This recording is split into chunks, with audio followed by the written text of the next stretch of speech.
பிரித்தானியாவில் முறையாக child benefit எனப்படும் பிள்ளைகளுக்கான உதவி பணத்தை பெற்று வந்த ஆயிரக்கணக்கான தகுதியான குடும்பங்களுக்கு எவ்வித முன்னறிவித்தலும் இன்றி உதவி பணம் திடீரென நிறுத்தப்பட்ட அதிர்ச்சி சம்பவம் பெரும் பரபரப்பை ஏற்படுத்தியிருந்தது.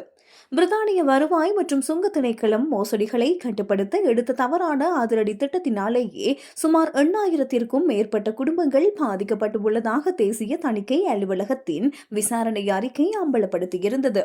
இந்நிலையில் இந்த விவகாரத்தில் தற்போது சில முக்கிய அதிரடி திருப்பங்கள் ஏற்பட்டுள்ளன.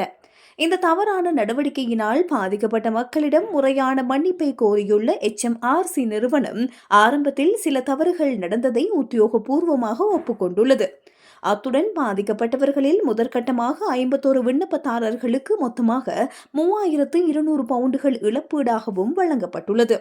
தேசிய தணிக்கை அலுவலகத்தின் கடுமையான கண்டனத்தை தொடர்ந்து மார்ச் மாதம் முதல் இந்த உதவி பண சோதனையை சில முக்கிய பாதுகாப்பு மாற்றங்களுடன் HMRC மறு அறிமுகம் செய்துள்ளது. தவறுதலாக பணம் நிறுத்தப்படுவதை தடுக்க வேலைவாய்ப்பு மற்றும் வரி விவரங்களை சரிபார்க்கும் பேயி செக் முறை மீண்டும் கட்டாயமாக்கப்பட்டுள்ளது.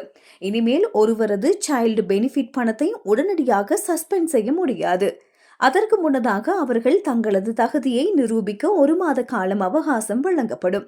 ஆன்லைன் மூலம் ஆதாரம் சமர்ப்பித்தல். பொதுமக்கள் தங்களது தகுதிக்கான ஆதாரங்களை வீட்டில் இருந்தபடியே ஆன்லைன் மூலமாக இலகுவாக சமர்ப்பிக்கலாம். தேசிய தணிக்கை அலுவலகத்தின் தலைவரான கரெத் டேவிஸ் இதுகுறித்து கருத்து தெரிவிக்கையில், HMRC மோசடிகளை கட்டுப்படுத்த புதிய உத்திகளை கையாள்வது சரியானதுதான். ஆனால் இந்த திட்டத்தை அவசரமாக அமுல்படுத்திய விதம் தகுதியான சாதாரண மக்களை பெரிதும் பாதித்துள்ளது. எதிர்காலத்தில் இவ்வாறான தவறுகளில் இருந்து அவர்கள் பாடம் கற்றுக்கொள்ள வேண்டும் என்று குறிப்பிட்டுள்ளார். அதேவேளை HMRCயின் ஊடக பேச்சாளர் கருத்து தெரிவிக்கையில், ஆரம்பத்தில் சில தவறுகள் நடந்ததை நாங்கள் ஏற்றுக்கொள்கின்றோம்.